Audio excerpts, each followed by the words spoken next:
अस्सलामुअलैकुम, welcome back to Eat Fit Phobia. उम्मीद है आप सब खैरियत से होंगे। तो आज मैं बनाने वाली हूँ बहुत ही मज़ेदार कैरामल खीर। बहुत ही आसान सी रेसिपी है जिसे आप किसी भी दावत में बना सकते हैं, ईद पर बना सकते हैं, इफ्तार पार्टी में बना सकते हैं, या जब भी आपका मीठा खाने को दिल चाहे आप तब बना सकते हैं।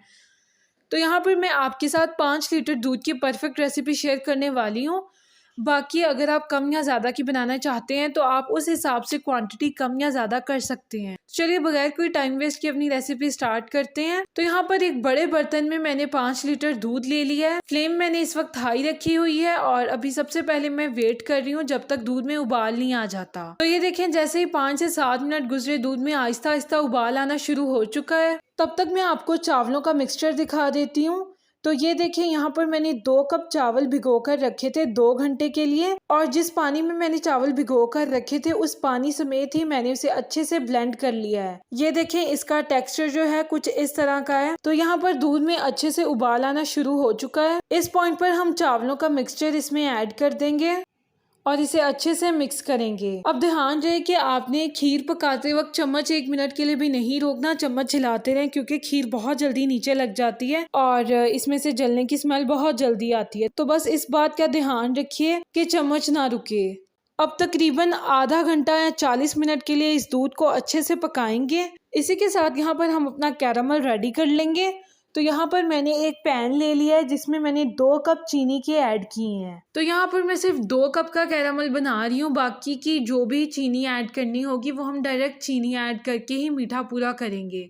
चीनी में कुछ भी ऐड नहीं करेंगे, बस इसके नीचे फ्लेम ऑन कर देंगे।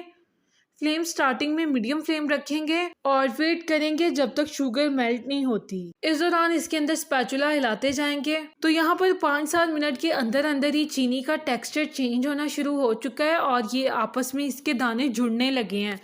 तो इस पॉइंट पर आपने परेशान नहीं होना। तो इसका टेक्सचर पहले बहुत ही अजीब सा होगा और उसके बाद ये आहिस्ता आहिस्ता मेल्ट होना स्टार्ट होगी। तो कुछ ही देर बाद चीनी ने अपना कलर भी चेंज करना शुरू कर दिया है और ये कैरामल कलर में आ रही है। तो इस दौरान आप स्पैचुला इसमें हिलाते रहें और ये देखें 2-4 मिनट मज़ीद पकाने के बाद जो है इसमें कैरामल बनना स्टार्ट हो चुका है। तो अभी भी चीनी के कुछ पीसेस जो हैं वो बाकी हैं, तो इसे मीडियम फ्लेम पर पकाते रहेंगे जब तक सारी चीनी अच्छे से मेल्ट नहीं हो जाती। यहाँ पर 80% चीनी अच्छे से मेल्ट हो चुकी है। तो इसमें 1 टेबलस्पून बटर का ऐड करेंगे या देसी घी का ऐड कर सकते हैं और उसे अच्छे से मिक्स करेंगे। उसी के साथ ये देखें, यहाँ पर सारी चीनी मेल्ट हो चुकी है। इस पॉइंट पर इसमें 1/2 कप पानी का ऐड कर देंगे और पानी बहुत एहतियात से ऐड करना है। जैसे ही आप पानी ऐड करेंगे तो इससे छींटे उड़ना शुरू हो जाएंगे जो डायरेक्ट आपके मुंह पर भी आ सकते हैं। तो बहुत ही ध्यान से आपने पानी ऐड करना है और आहिस्ता आहिस्ता स्पैचुला की मदद से इसे हिलाना है। तो ये देखें, यहाँ पर 2-4 मिनट मज़ीद पकाने के बाद जो है सारी चीनी मेल्ट हो चुकी है और हमारा परफेक्ट सा कैरामल सॉस बिल्कुल रेडी हो चुका है। तो अभी वापस दूध की तरफ चलते हैं। तो यहाँ पर दूध को पकते हुए तकरीबन आधा घंटा हो चुका है और अब हम इसमें अपना कैरामल ऐड कर देंगे। कैरामल मैंने एकदम से ऐड नहीं किया था, तकरीबन 2 से 3 दफ़ा ग्रेजुअली मैंने इसको ऐड किया था बारी बारी। और ऐड करते हुए जो है स्पैचुला आपका चलता रहना चाहिए। वो तो मैंने आपको पहले भी कहा था, खीर बहुत जल्दी नीचे लग जाती है, बहुत जल्दी जल जाती है, तो स्पैचुला आपका रुकना नहीं चाहिए। तो बस इसे अच्छे से मिक्स करेंगे। कैरामल यहाँ पर मैंने सारा ऐड कर दिया है और उसके बाद तकरीबन 5 से 6 इलायची, जिनका मैंने आगे से मुंह खोल दिया था, उन्हें ऐड कर देंगे।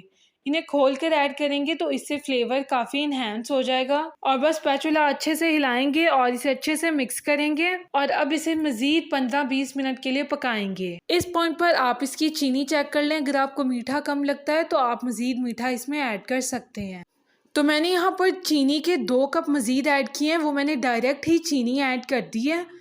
तो 2 कप का हमने कैरामल ऐड किया और 2 कप डायरेक्ट ही ऐड किए हैं। तो बाकी चीनी मैंने पहले ही आपको बताया, आप चेक कर लें। तो आप अपने हिसाब से भी ऐड कर सकते हैं। मैंने जो बताया ये बिल्कुल ही नॉर्मल शुगर है। तो बस अच्छे से चम्मच हिलाएंगे और इसे मिक्स कर लेंगे और बस 2-4 मिनट के लिए मज़ीद पकाएंगे और उसके बाद जो है हमारी परफेक्ट सी कैरामल खीर रेडी हो जाएगी। सबसे पहले तो आप इसका कलर देखें, माशाल्लाह इतना इसका ज़बरदस्त कलर था और बड़ा एक ब्राउनिश कलर बहुत ज़बरदस्त लग रहा था और सबसे बढ़कर इसका टेस्ट बहुत मज़ेदार था, बहुत ही डिलीशियस था, बहुत डिफरेंट टेस्ट था। तो ये देखिए यहाँ पर खीर काफ़ी थिक हो चुकी है, बाकी थिकनेस आप पर भी डिपेंड करती है। अगर आप इसे मज़ीद थिक करना चाहते हैं तो आप 5 मिनट के लिए इसे मज़ीद पका सकते हैं। तो बस यहाँ पर खीर काफ़ी थिक हो चुकी थी तो मैंने चूल्हा बंद कर दिया है और अभी फ़िलहाल खीर को ठंडा होने के लिए रख देंगे। तो बस अभी मिलते हैं जब खीर अच्छे से ठंडी हो जाएगी। तो ये देखें जी, तकरीबन आधे पौने घंटे बाद खीर अच्छे से ठंडी हो चुकी है। अभी हम सर्व करने वाले हैं इसे और मैं आपको दिखाती हूँ कि कैसे करने वाले हैं। तो यहाँ पर सबसे पहले मैंने एक बाउल ले लिया है और हम खीर को बाउल में ऐड कर देंगे। अच्छा, एक और बात कि मैंने इसमें ना कुछ भी ड्राई फ्रूट्स वगैरह ऐड नहीं किए इसे पकाते हुए इसके अंदर।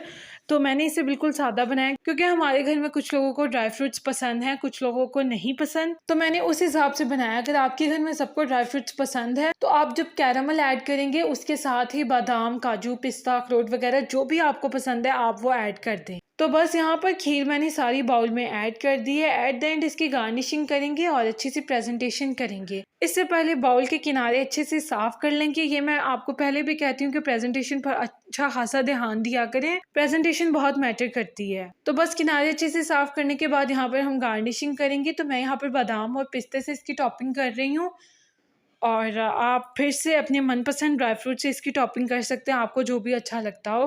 और बस मैंने सिर्फ इसकी साइडों पर ही अच्छी खासी टॉपिंग कर दी है। तो मैंने इसे थोड़ा यूनिक स्टाइल में डेकोरेट करने की कोशिश की है, उम्मीद है आपको अच्छी लगी होगी।